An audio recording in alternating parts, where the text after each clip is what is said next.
This channel. आज की video बहुत इंपॉर्टेंट है वो लोगों के लिए जो ये सोच रहे हैं कि हम हिजामा की जगह पीआरपी लेते हैं, और या जो कन्फ्यूज़न में है कि हम पीआरपी लें या हिजामा करवाएं। तो ये वीडियो एंड तक ज़रूर देखिए, क्योंकि इसमें आपको एक पेशेंट से मिलाऊंगा जिन्होंने पीआरपी के ट्रीटमेंट्स लिए हैं, वो भी ऑलमोस्ट 7 ट्रीटमेंट्स, राइट। तो उनका फीडबैक भी सुनेंगे इस वीडियो। ये सब जानते हैं कि पीआरपी का प्रोसेस क्या होता है। पीआरपी में हम आपकी वेन्स में से ब्लड निकालते हैं, उसमें से फिर सेंट्रीफ्यूज करने के बाद उसका एक प्रोसेस होता है, वो फॉलो करने के बाद हम आपके ब्लड में से प्लाज्मा अलग कर लेते हैं। फिर उस प्लाज्मा को इंजेक्शन में भर के आपके स्कैल्प में इंजेक्ट कर देते हैं। स्कैल्प में इंजेक्ट करने से पहले हम आपके स्कैल्प को पूरा नम करते हैं, सून कर देते हैं एनेस्थीसिया देकर। बट ये जो एनेस्थीसिया होता है ये भी तो एक मेडिसिन है, केमिकल है, जो हम आपके स्कैल्प में डालते हैं। तो आप खुद सोचिए बालों के लिए ये कितना खतरनाक हो सकता है। इसका मैं आपको एग्जांपल दूंगा कि जो मेरे पास ये पेशेंट आए थे, इन्होंने 7 सेशंस लिए थे पीआरपी के, और उनके स्कैल्प में पिंपल्स होने शुरू हो गए थे, बहुत खारिश होनी शुरू हो गई थी। तो तब जाके इन्होंने पीआरपी को छोड़ा और इन्होंने हिजामा चूज़ किया। पहला रीज़न ये था कि जो पीआरपी के सेशंस होते हैं वो बहुत कॉस्टली होते हैं, और हिजामा उसके कंपैरेटिवली बहुत सस्ता है। तो और दूसरा ये हिजामा है नेचुरल। तो इन्होंने जब कॉन्टैक्ट किया मुझसे, तो जब उन्होंने कंडीशन देखी तो उनके स्कैल्प पर रेड इतने कोई बड़ा कोई छोटा पिंपल्स के डॉट्स थे। तो फर्स्ट सेशन के बाद ही इनको बहुत रिलीफ मिला, वो आप इसी वीडियो में सुनेंगे उनका फीडबैक, राइट। और इनके साथ इनको बहुत और बीमारियों को भी फ़र्क पड़ा। इनके कॉन्स्टिपेशन को रिलीफ मिला, इनके फंगल इन्फेक्शन थी जिसके लिए वो काफ़ी देर से मेडिसिन खा रहे थे, होम्योपैथी की भी और एलोपैथी की भी, बट फिर भी उनको रिज़ल्ट नहीं मिल रहा था, जो कि हिजामा के फर्स्ट सेशन के बाद इनको रिज़ल्ट मिल गया।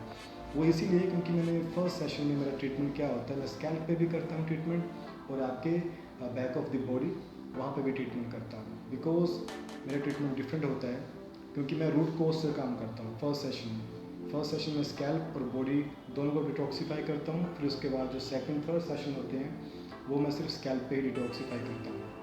तो इस तरह से इनको मैंने ट्रीटमेंट दिया फर्स्ट के बाद ही इनकी डेंसिटी भी इंक्रीज़ हो गई, और इनके फंगल इन्फेक्शन और अदर प्रॉब्लम जो थी इनकी बॉडी में वो भी उनसे इनको बहुत। लोग कहते हैं कि हम हिजामा क्यों करवाएं, वो इसीलिए करवाएं क्योंकि पहली बात तो ये है कि जो हिजामा है, जब हम आपका ब्लड निकालते हैं, अब वो टॉक्सिक ब्लड है वो निकालते हैं। अब टॉक्सिक क्या होता है कि जैसे कि वो मैं अपने प्रीवियस वीडियो में बता चुका हूँ कि टॉक्सिक ब्लड कैसे हमारी बॉडी में बन जाता है।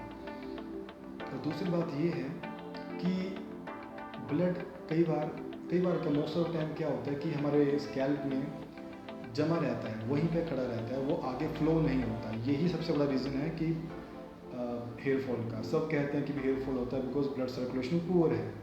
वो इसी की उसका मतलब यही होता है कि आपके नसों में, स्कैल्प में ब्लड सर्कुलेशन जो पूरा हो चुका है या रुक चुका है, तभी वो वहीं पे खड़ा रहता है ब्लड, और वहीं पे पड़ा रहकर वो ब्लड खराब हो जाता है।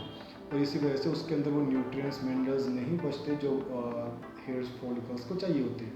जितना चाहिए होता है वो ऑलरेडी ले चुके होते हैं। उसके बाद में फ्रेश ब्लड की वहाँ पे जगह नहीं होती जाने की। वो पुराना ब्लड जो होता है वो वहाँ पे टॉक्सिक हो जाता है, पड़ा वो मूव नहीं करता, और फ्रेश ब्लड वहाँ पे पहुँच नहीं सकता, जिसकी वजह से हमारे हेयर फॉल होना शुरू हो जाता है, और हमारे स्कैल्प पे डैंड्रफ फिर स्टार्ट हो जाता है। ये सब का कारण एक ही है कि आपका ब्लड फ्लो नहीं हो रहा। और वो क्यों नहीं हो रहा, चाहे आप DST के लीजिए, चाहे आप कह लीजिए टॉक्सिक ब्लड है, चाहे आप थर्ड पॉइंट कह लीजिए कि वो जो ब्लड वहाँ पे पड़ा हुआ है वो आगे मूव नहीं हो रहा, वो वहीं पे ही अटका हुआ है। तो हिजामा से क्या होता है कि हम वही ब्लड निकाल लेते हैं जो अटका होता है, और वहाँ पे जब जगह खाली होगी, हम वैक्यूम से जब ब्लड खींचते हैं, तो जब जगह खाली हो जाती है वहाँ पर, तो वहाँ पे फ्रेश ब्लड तो डेफिनेटली आएगा वहाँ पे, और कुछ तो जाएगा नहीं वहाँ पे। तो जब फ्रेश ब्लड जाएगा तो वहाँ पे डेफिनेटली न्यूट्रिएंट्स और मिनरल्स तो मौजूद होते हैं फ्रेश ब्लड में, तो वो आपके हेयर्स को मिलते हैं और वो स्ट्रॉन्ग होते हैं। तो ये एक तरह से देखा जाए ये पीआरपी का अल्टरनेट है। पीआरपी वो कभी नहीं कर सकती। पीआरपी आपको सिर्फ वन टाइम के लिए सिर्फ आपको रिलीफ दे देगी। मैं नहीं कहता कि पीआरपी बुरी है, बट हाँ, पीआरपी का आप साइड इफ़ेक्ट्स भी समझिए और उनके बेनिफिट भी समझिए, और कॉस्ट इफेक्टिवनेस भी आप देखिए। Thank you. हाय, मेरा नाम अमित है, मैं हिमाचल से हूँ और मैं डॉक्टर चौहान के पास लुधियाना में अपना फर्स्ट सेशन लिया मैंने लास्ट मंथ, और आज मैंने सेकंड सेशन लिया है। मुझे जो दिक्कत थी वो थी हेयर थिनिंग और डेंसिटी बहुत कम हो गई थी बालों की, और डैंड्रफ, और सेकेंडली थोड़ा बॉडी में मुझे फंगल इन्फेक्शन रहता था। और आपने कितने पीआरपी सेशंस लिए हैं? इससे पहले मैंने कुछ पीआरपी सेशंस लिए थे 7 से 8, तो उसका जो असर था वो बहुत लिमिटेड था, इतना नहीं था।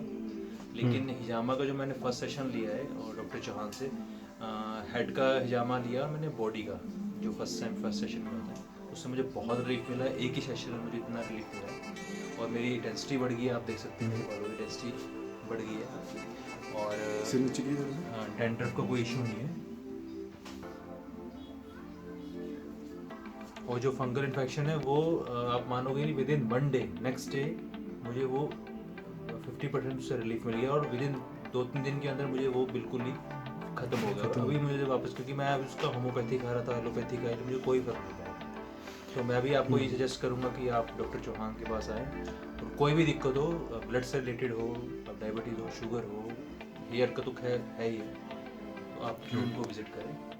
Okay, thanks. Thank you.